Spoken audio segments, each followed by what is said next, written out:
Benih Rahasia Sang Pewaris episode 152. Tapi Mama, Livi hendak menegur ketika Gilang berbicara lagi. Mamamu sudah menjalani hidup yang baik selama lebih dari 20 tahun. Dia bisa bertahan, tapi aku merasa kasihan padamu. Kamu baru berusia 24 tahun. Kamu punya banyak waktu tersisa daripada menghabiskan hidupmu di sel gelap itu. Jika mamamu mencintaimu, dia akan menanggung kesalahanmu. Pikiran Livi dibanjiri rasa takut saat itu. Ia benar-benar tidak ingin masuk penjara, sampai-sampai ia lebih suka bunuh diri. Bagaimanapun, itu akan membuatnya gila. Baiklah. Aku akan menemui Mama besok. Aku akan berbicara dengannya nanti. Pada akhirnya, Livi hanya peduli pada dirinya sendiri. Livi merasa Gilang benar.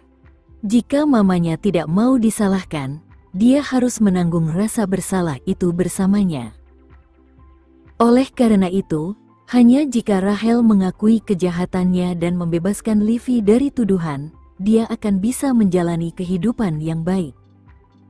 Berhentilah bekerja lembur dan pulanglah bersamaku malam ini. Aku merindukanmu. Livi sedikit takut menghabiskan malam sendirian karena ia baru saja mendorong Bibi Ranti ke laut pagi itu.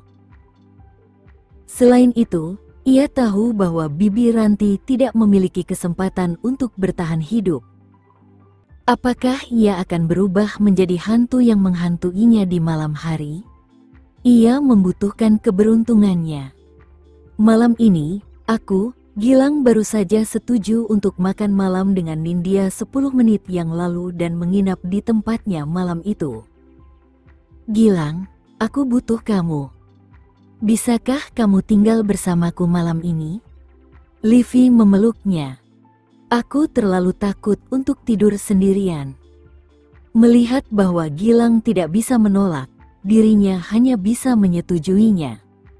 Saat Livi berada di kamar mandi, Gilang mengirim pesan kepada Nindya yang mengatakan bahwa dia harus membatalkan kencan mereka malam itu. Pada saat itu, Nindya sudah tergesa-gesa berdandan untuk malam romantisnya bersama Gilang. Sekarang karena Gilang tidak datang, suasana hatinya hancur. Apakah Livi mengganggunya? Ejekan terpancar di matanya saat memikirkan itu. Apakah dia mencoba mencari masalah denganku? Nindya terus membombardir Gilang dengan pesan, menyuruhnya menolak Livi dan datang ke sisinya sebelum dia marah. Gilang terjebak di tengah-tengah dua wanita yang memperebutkan hatinya. Jika dulu, mungkin dia akan berpikir bahwa itu adalah rezekinya, tetapi sekarang dia hanya merasa kesal. Sementara Livi menggunakan kamar mandi, Gilang mulai memikirkan rencana untuk bercerai juga.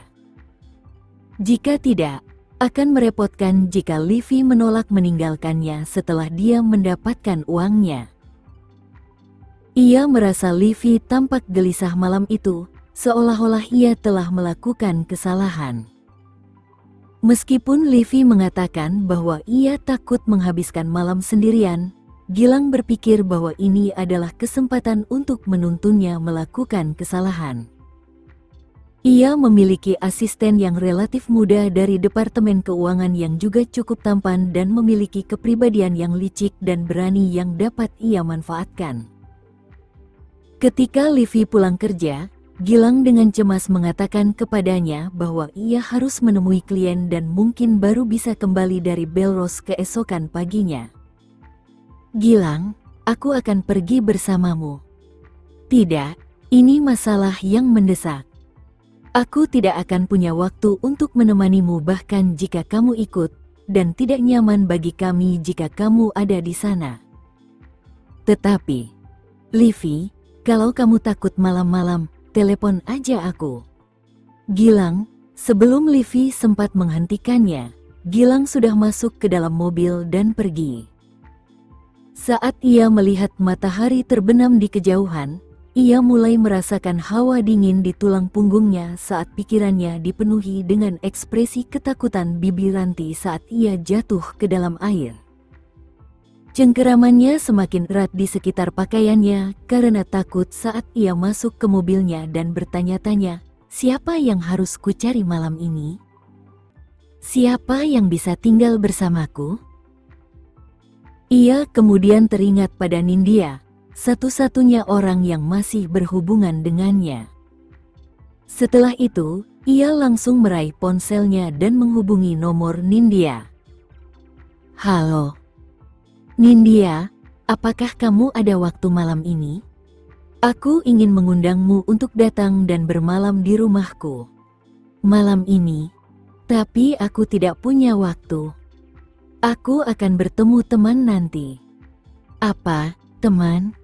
Apakah ini penting? Bisakah kamu membatalkan rencanamu dan bertemu denganku? Aku akan mentraktirmu makan malam dan kita bisa pergi ke bar setelahnya. Aku benar-benar tidak bisa. Dia temanku yang sangat penting. Maaf, Livy. Bersenang-senanglah di bar. Nindya menjelaskan bahwa dia tidak akan bisa datang. Lagi pula, dia punya kencan dengan Gilang malam itu. Saat duduk di mobilnya, Livy merasa gemetar. Ia hanya bisa mengemudi tanpa tujuan di sekitar kota. Tetapi saat hari mulai larut, ia menelepon Gilang, yang berada di samping Nindya pada saat yang sama. Gilang menenangkannya sebelum memberitahu bahwa salah satu karyawannya akan pergi ke Nugraha Residence untuk mengantarkan beberapa dokumen. Bagaimana dengan ini, Livy? Aku akan meminta asistenku untuk mengobrol denganmu terlebih dahulu. Jika tidak ada yang lain, aku akan menutup telepon. Setelah mengatakan itu, Gilang mengakhiri panggilannya. Oleh karena itu, Livy hanya bisa menghubungi asistennya. Saat itulah ia mendengar suara seorang pria muda yang menarik. Nona Nugraha, saya sedang dalam perjalanan ke rumah Anda. Anda di mana? Seketika, jantungnya berdebar kencang. Suara asisten ini terdengar sangat menyenangkan. Dan dia juga tampak muda. Aku hampir sampai di rumah. Bagaimana denganmu? Saya sedang menuju ke sana. Baiklah, kalau begitu aku akan menunggumu.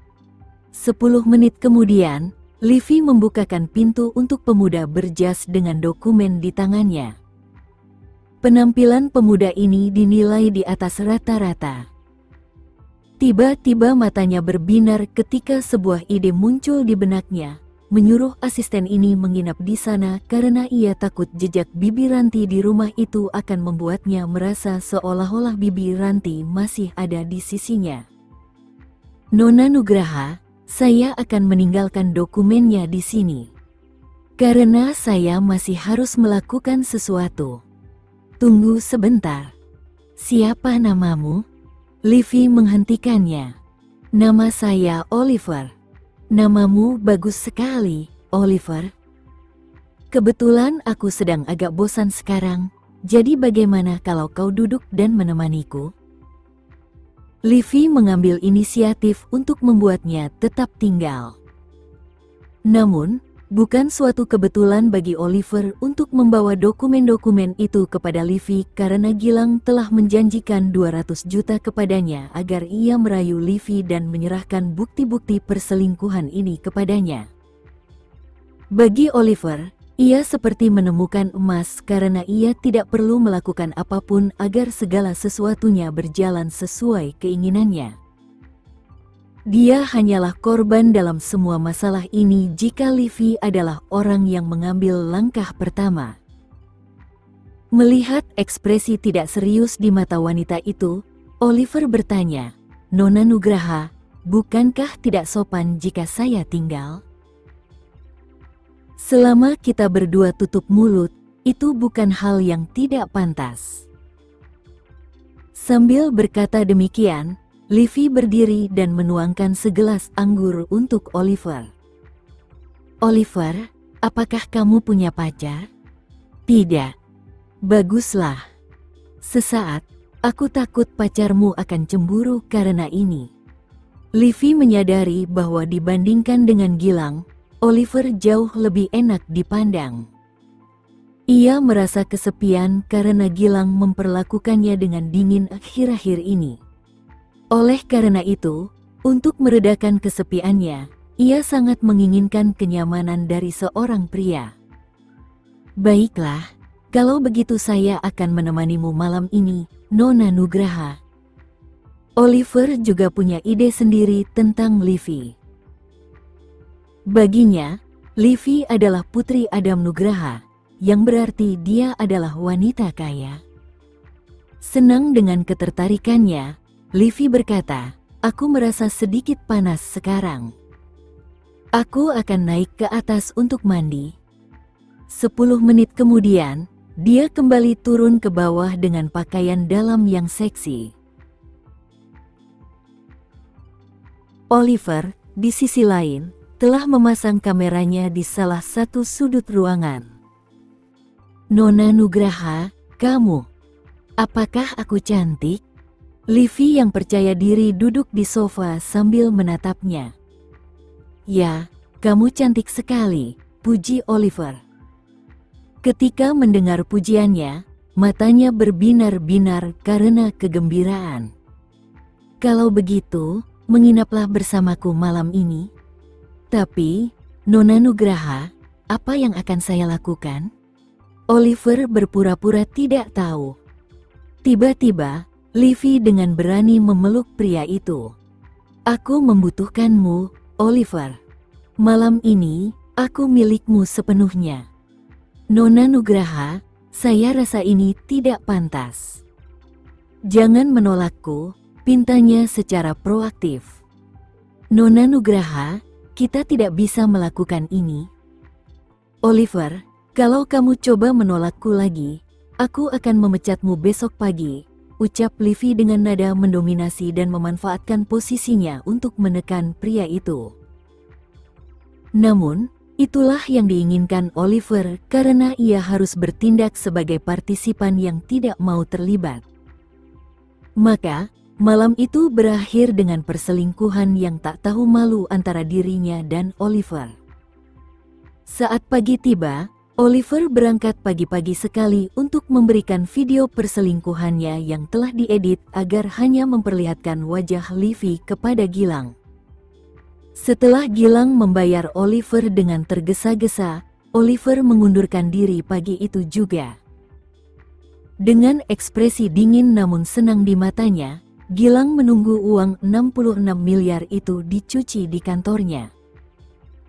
Jika semuanya berjalan lancar, uang itu akan aman di rekening luar negerinya karena sama sekali tidak dapat dilacak di negara ini.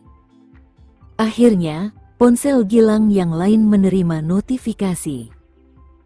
Diam-diam menghitung jumlah angka 0, dia tersenyum puas, karena sekarang dia bisa keluar dari kekacauan Nugraha Constructions. Akhirnya, uangnya ada di tanganku sekarang.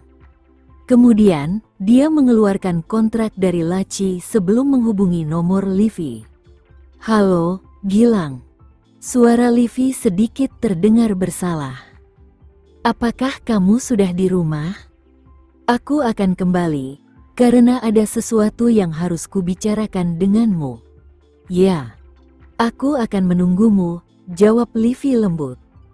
Dengan video dan kontrak di tangan, Gilang pergi menemui Livy. Saat ini, kediaman Nugraha tampak sepi. Dulu, Bibi Ranti akan membukakan pintu untuknya setiap kali dia pulang. Sekarang, dia harus memasukkan kata sandi sendiri untuk membuka pintu. Saat memasuki rumah, Gilang mendapati Livy yang tengah menunggu kedatangannya, duduk di sofa. Livy menduga Gilang ingin membicarakan masa depan perusahaan dengannya. "Di mana Bibi Ranti?" tanya Gilang penasaran. "Dia berhenti dan pulang ke rumah karena aku tidak butuh pembantu saat aku sendirian," jelas Livy. Sejak kemarin sore, dia menonton berita untuk melihat apakah ada laporan mayat yang ditemukan di laut, tetapi tidak sekalipun gambar Bibi Ranti muncul di berita. Ini membuatnya berpikir bahwa Bibi Ranti mungkin telah menghilang dari muka bumi selamanya. "Livi, apakah kamu takut sendirian tadi malam?" Gilang bertanya begitu dia duduk. "Aku baik-baik saja. Aku tidak takut saat memikirkanmu." Livi menatap Gilang dengan genit. Setelah Gilang menatap wanita itu seolah-olah sedang menonton drama teater, dia mengeluarkan iPad-nya dan memutar video tertentu. Segera setelah itu, ruangan itu dipenuhi dengan apa yang dikatakan Livi malam sebelumnya. "Kalau kamu coba menolakku lagi, aku akan memecatmu besok pagi."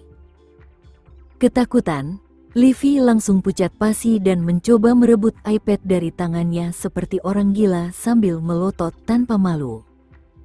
"Kenapa? Kenapa kamu punya ini?" Gilang menutup video itu sebelum mencibir, "Kamu masih berani bertanya padaku? Ketika kamu adalah orang yang tidur dengan salah satu karyawanku?"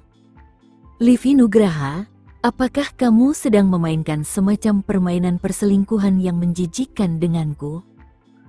Apa maumu?" Livi menggertakkan giginya, merah karena marah, karena ia merasa telah jatuh ke dalam perangkap. Gilang tidak mengatakan apa-apa lagi saat melemparkan sebuah kontrak tepat di depan Livi. "Tanda tangani." "Apa ini?" Livi mengambil kontrak itu, sambil terus melotot ke arah Gilang. "Ini kabar baik. Aku akan mengembalikan semua sahamku di Nugraha Constructions kepadamu. Mulai sekarang, kamu akan memegang 70% saham perusahaan, karena aku akan keluar dari perusahaan sialan itu." Raut jijik tampak di wajahnya. "Perusahaan itu masih menguntungkan saat ayahmu masih ada, tetapi sekarang, perusahaan itu merugi jutaan dolar setiap hari. Aku tidak akan menemanimu menanggung utang-utang ini." "Kamu, Gilang, aku tidak mengerti bagaimana perusahaan ini beroperasi. Aku tahu ini salahku. Tolong, jangan lanjutkan perceraian ini. Jangan tinggalkan aku, oke?" Livi tiba-tiba menjadi cemas. Jika perusahaan terus merugi seperti ini, kebangkrutan tidak dapat dihindari. Saham yang dimilikinya di perusahaan itu pada akhirnya tidak akan ada nilainya. "Apa menurutmu aku masih mau bersamamu? Aku bahkan tidak tahan melihat wanita kotor sepertimu. Sekarang, jika kamu tidak ingin video ini diunggah ke dunia maya agar dilihat semua orang, tanda tangani saja." Livi menangis. Sambil menggertakkan giginya, seluruh tubuhnya gemetar. "Aku tidak akan menandatangani ini. Kaulah yang menyebabkan perusahaan berada dalam keadaan seperti ini. Mengapa aku harus menanggung semua utang ini sendirian? Jika kau ingin menyalahkan, tunjuk saja Shira, karena semua ini adalah perbuatannya dan tidak ada hubungannya denganku." Gilang menolak untuk mengakui bahwa kemampuannya tidak sebanding.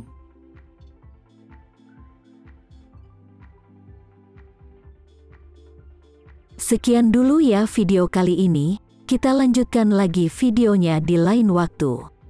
Oh iya, bagaimana menurut kalian? Semoga bisa sedikit menghibur kalian semua. Untuk teman-teman yang baru nonton, jangan lupa subscribe ya, hehehe.